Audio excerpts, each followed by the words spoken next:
Selamat siang, perkenalkan nama saya Kristianus Putra, NIM 2021-12-0041. Di sini saya akan menjelaskan mengenai contoh penjualan tunai sebagai perancangan informasi sistem keuangan.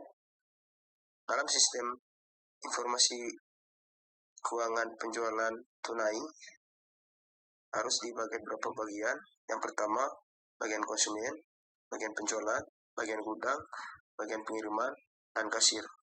Di sini saya mengambil contoh penjualan album tunai. Dapat kita lihat yang pertama dari penjualan tunai yaitu konsumen. Dimulai dari konsumen, kita menggunakan simbol terminal dengan kata start atau mulai. Pada bagian ini, konsumen mengaktifkan pemesanan barang. Contohnya, pemesanan barang akan diterima oleh bagian penjualan dan tentunya akan dicatat oleh bagian penjualannya.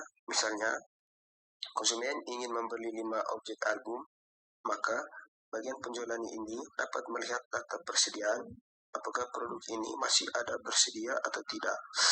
Ketika sudah dicocokkan, apakah data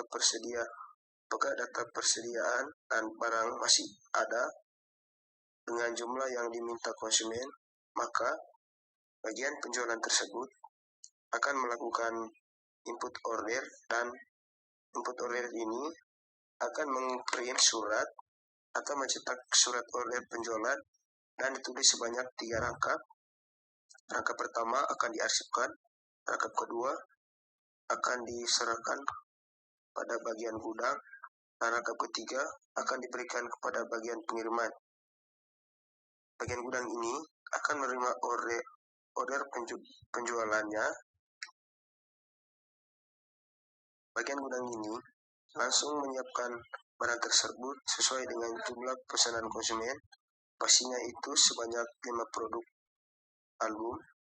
Kemudian mencatat barang atau pesanan album keluar, dan barang yang sudah dipesan tersebut tentunya akan masuk ke dalam database sistem persediaan perusahaan, dan sistem persediaan perusahaan ini akan menghasilkan kartu gudang.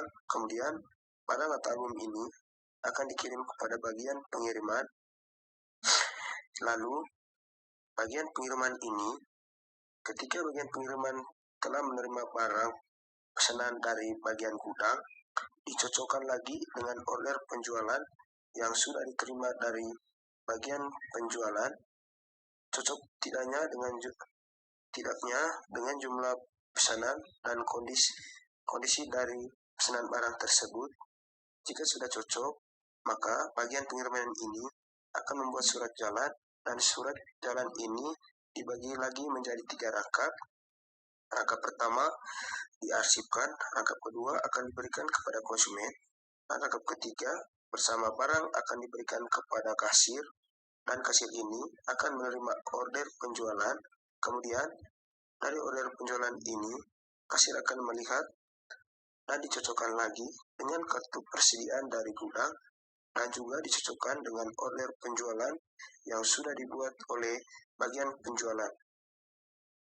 Ketiganya ini dan sebagiannya ini harus dilihat cocok atau belum. Jika sudah cocok, maka kasir akan menginput penjualan ke database penjualan sehingga menjadi jurnal penjualan. Dari situ kasir akan membuatkan yang namanya faktur. Faktur ini akan dibagi menjadi 3 rangkap. Rangkap pertama akan diberikan kepada bagian pengiriman, satunya akan diarsipkan lagi di tempat kasir berdasarkan nomor. Kemudian faktur yang dititipkan kepada pengiriman ini akan dikirimkan bersama barang kepada konsumen. Konsumen ini akan menerima 3 barang, yaitu barang yang dipesan sendiri berupa 5 album, dan menerima surat jalan, dan menerima faktur. Jika kelimanya sudah cocok, surat jalan dan barangnya, tentunya si konsumen ini akan menerima barang tersebut dan melakukan pembayaran berdasarkan faktur yang diterimanya, sehingga penjualan tunai sudah selesai. Mungkin itu saja hasil presentasi dari saya. Kurang dan lebihnya saya mohon maaf. Terima kasih.